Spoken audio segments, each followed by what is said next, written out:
జనసేన ఏపీలో మూడవ బలమైన రాజకీయ శక్తిగా ఆవిర్భవించడానికి చూస్తుంది. కూటమిలో ఉంటూనే తన బలాన్ని పెంచుకోవాలని అనుకుంటుంది. దానికి అనేక కారణాలు ఉన్నాయి.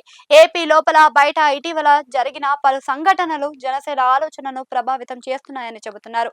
తెలంగాణలో జనసేన రీఎంట్రీకి రంగం సిద్ధం చేసుకుంటున్న వేళ అక్కడి రాజకీయ ప్రత్యర్థులు చేసిన విమర్శలు కూడా పార్టీలో కసిని పెంచుతున్నాయని అంటున్నారు. అందుకే జనసేన తెలంగాణ ఆఫీస్ ని అక్కడ ఏర్పాటు చేశారు. అంతేకాదు సంస్థాగత పార్టీని తెలంగాణలో విస్తరించాలని నిర్ణయించారు. ఇక ఏపీలో చూస్తే జనసేన పూర్తి ఫోకస్ పెడుతుంది. జనసేనను క్షేత్రస్థాయిలో మరింతగా పటిష్టం చేయాలని అనుకుంటుంది. అందుకోసం పార్టీ పరిశీలకులు ప్రతి జిల్లాలోనూ సీనియర్ నేతలను నియమించింది.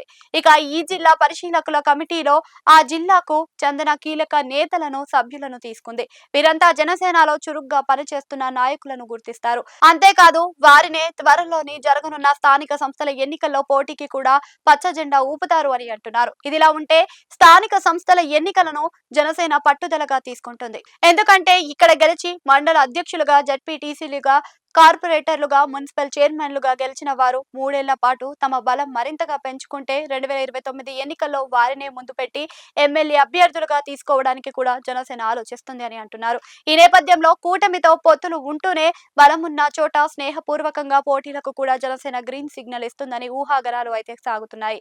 అంటే జనసేన మొత్తం బలం ఎంత, నేతలకు ఉన్న పట్టు ఎంత, జనాల నుంచి ఆదరణ ఎంత, పార్టీకి పెరిగిన ఓట్ల శాతం ఎంత, ఇవన్నీ కూడా జనసేన స్థానిక ఎన్నికల ద్వారా పరిగణలోకి తీసుకొని లోతైన అధ్యయనం చేస్తుంది అని అంటున్నారు. ఒక విధంగా స్థానిక ఎన్నికలను జనసేన లిట్మస్ టెస్ట్ గా భావిస్తుంది అని అంటున్నారు. ఈ ఎన్నికల్లో సత్తా చూపించిన నాయకులను చేరదీయడమే కాదు, భవిష్యత్తు నాయకులుగా వారికి గుర్తింపు ఇస్తూ ప్రోత్సహించాలని జనసేన పెద్దలు అనుకున్నట్లుగా ప్రచారం సాగుతుంది.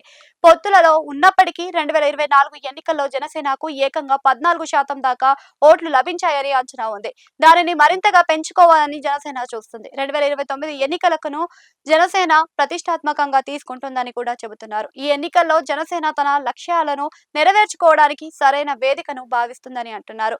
మొత్తానికి జనసేన ముందు లోకల్ బాడీ ఎలక్షన్స్ ఉన్నాయి. వాటిని జనసేన గట్టి పట్టుదలతో తీసుకుంటుంది.